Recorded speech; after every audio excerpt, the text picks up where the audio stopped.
জঙ্গিপুর পৌরসভা সব chairman, vice chairman, councillor সবাই ছিলেন।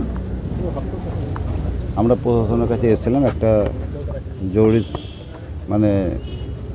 কাজের জন্য দেখা করলাম। যাক, উনি বললে কি সুস্থভাবে পৌরসভাটা চালান, যাতে গণ্ডগোল না হয়, আর যারা গণ্ডগোল করবে প্রশাসনের মতো চলবে, এই কথাটাই বললেন। কিরম গণ্ডগোলের আশঙ্কা করছে? যাই হোক, কোনো একটা ধরেন গণ্ডগোল হতে পারে, এরকম একটা ব্যাপার আছে। আপনি নিরাপত্তাহীনতায় ভুগছেন? না, ওরকম নয়। ধরেন এমনিতে গণ্ডগোল তো লেগেই থাকে আমাদের শহরে, টুকটাক লেগে থাকে, সেগুলোই আমরা একটু আলোচনা করলাম। উনি আশ্বস্ত করলেন যাতে গণ্ডগোল না হয়, সেটা আপনারা দেখবেন। কালকের ঘটনার পরিপ্রেক্ষিতে কি আপনাদের এই আজকে আইসির সঙ্গে মিট? না, এটা আমরা আইসি সাহেবকে আগে থেকেই একটা নিয়েছিলাম। কালকে একটু তারা ঘোরা করে বললাম কি আজকে আমরা আসবো। আমরা এসে কথা বললাম আইসির সঙ্গে। আইসি সাহেব বললো গণ্ডগোল যাতে কোনো না হয়, পৌরসভাটাকে ভালোভাবে চালান, ভালোভাবে সাজান, এই কথাটাই বললেন। না, ভাইস চেয়ারম্যানের সঙ্গে দু এক কথা হয়েছে, ওটা ধরেন কি পরে আমাদের অ্যাডজাস্ট হয়ে যাবে, মিটে যাবে। চেয়েছে বলে কিন্তু দলের কাছে একটা অভিযোগ দায়ের করেছেন, এই বিষয়ে কি আপনার কিছু জানা রয়েছে?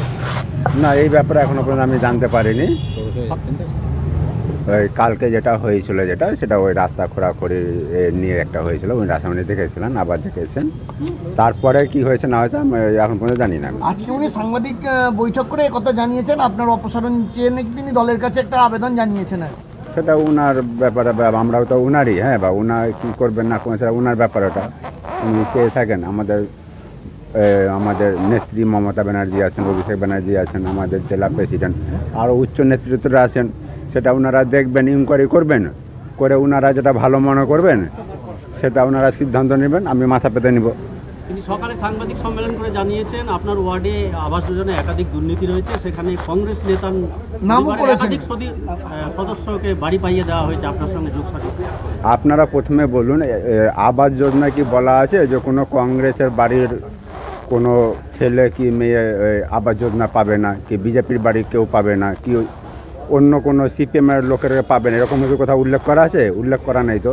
সে কংগ্রেসের টাউন প্রেসিডেন্ট হতেই পারে, উনার ছেলেরা আলাদা থাকে, উনি যদি পাওয়ার যোগ্য হন যে কোনো দলের পেতেই পারেন। আমার ওয়ার্ডে সব দলের লোককে বাড়ি দিয়ে রেখেছি আমি, পেতেই পারেন ওটা। কিন্তু তিনি অভিযোগ করেছেন যে যোগ্য পরিবারকে বাড়ি দেওয়া হয়নি। দেখবেন যোগ্য আর না অযোগ্য আছে, আপনি ইনকোয়ারি করে দেখবেন, এটাই বলবো।